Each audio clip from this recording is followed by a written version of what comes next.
Good morning. Happy New Year. Happy first day of January. 2018. Looking good so far. I went to bed early because we didn't do much. So at 8 a.m., I popped up awake and here I am, thinking about New Year's resolutions. I've started telling myself that I like to do New Year's intentions because the word resolutions, I mean, you just want to punch it in the face right away, right? Like, I haven't even made a resolution, but I'm resolving to not do it.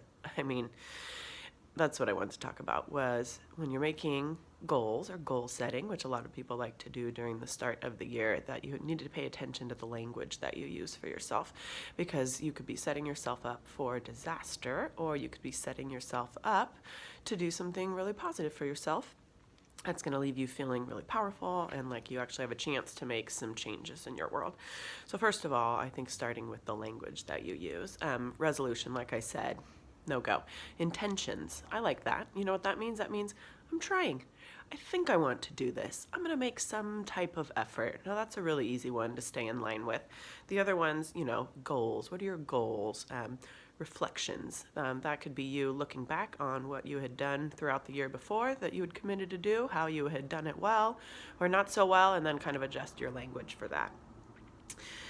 The point is, who cares what you say about it as long as you're framing it in a positive way. And you could even say, you know what, this year I'm going to resolve to try harder. And that would be a really good resolution, because all you're committing to is trying a little harder, and that could mean anything in your world.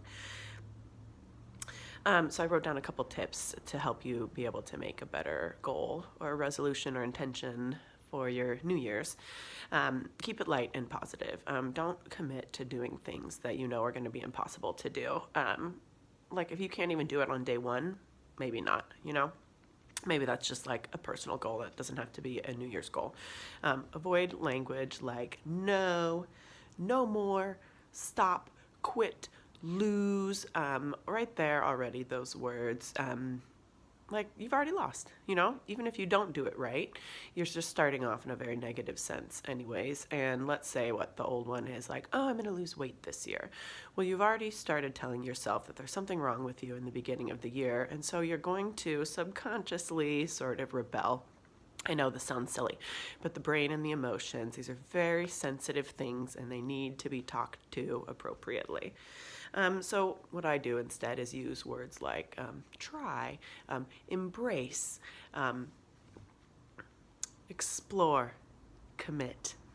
So let's see. For this year, I would say, this year I am going to explore my commitment to my physical health and make some positive commitments to make better choices. I might work on that one a little bit, but I mean, you get the idea. These are empowering words that actually make you want to try, and I think they're also words that make you want to keep going if you try and it didn't work out very well. So the other thing with goal setting is that if you feel really overwhelmed with what you're doing, then maybe you have set a goal that is a little too high for yourself. But you can set these large goals for yourself, like let's say that I wanted to lose 20 pounds, or that I wanted to become a pro at making YouTube videos. I probably wouldn't start with doing activities that I knew I wasn't going to be able to do. I'm just going to start with really, really, really little things. So all you have to do is a couple little things a day towards that goal. And I would say if you have some really large goals, write those down on a piece of paper. And then every day just ask yourself if you've done at least one thing that might be helping you get towards that goal.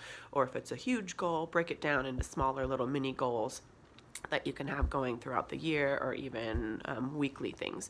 And then check back in with yourself. And you know what? If you aren't doing well, it is okay. You can always recommit to these things.